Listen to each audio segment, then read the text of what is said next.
Yan, as you can see. Yan ang laptop na gamit ko. Uy, putang ina, may Primavera pare.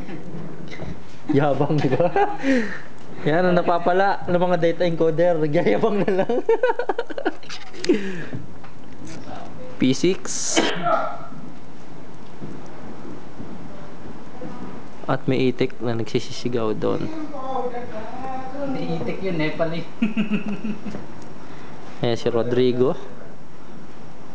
Papakita natin sa asawa mo yan. Na makakita naman ang asawa mo. Ay sinante, yan ang may yan ang may kasalanan sa lahat eh, kung bakit nalipat yung dalawa. Sinante. Yung dalawa. Hindi na pupunta yung mga dito. Pinauna na.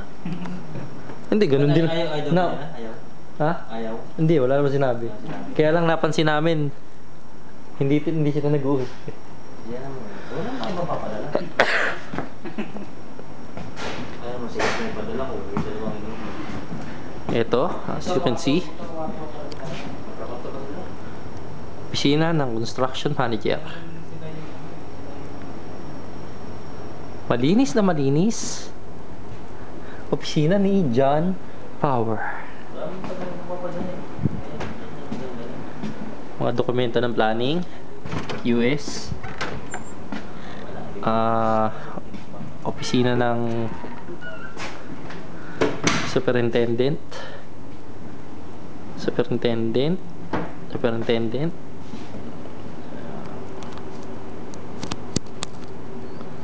Mesa ng tito ko, superintendent din. Ako, super extension. Medyo malaki rin tong opisina eh.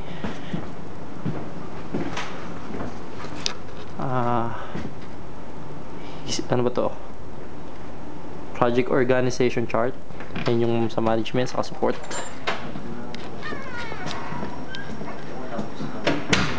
Mesa ng kalapate. Kaya tama-tama yung matapos yung card. Mesa ng mga nag-OT na nagkukwentuhan lang. Mesa ni Noel. Mesa ni Jojit.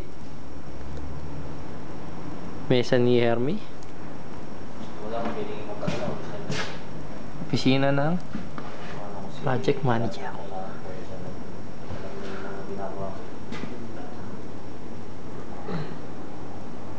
Yung laptop dito, pakalat-kalat lang. Hake, ref.